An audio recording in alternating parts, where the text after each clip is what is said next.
Minangka mahargya rerangken adicara mertitisa lan pengetan ri dumadosing Kalurahan Tridadi ingkang kaping 79 panitia badhe ngaturaken pagelaran ketoprak Mataram Pamong Kalurahan Tridadi dinten Setu tanggal 8 November kalewis langkung jam 8 dalu mapan wontening panggung pagelaran alun-alun Denggung Tridadi Sleman.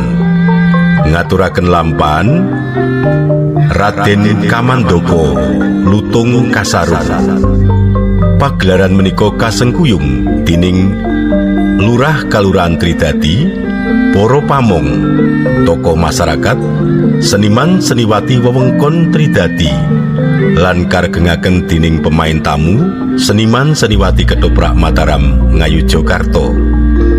Sumangga sampun ngantos kesupen kaaturan rawuh mrisani pagelaran ketoprak Mataram Pamong Kalurahan Tridadi dinten Setu tanggal 8 November kalewu selangkung jam 8 dalu mapan ing panggung pagelaran alun-alun Denggung Sleman Ngayogyakarta kanthi lampahan Raden Kamandaka Lutung Kasarung.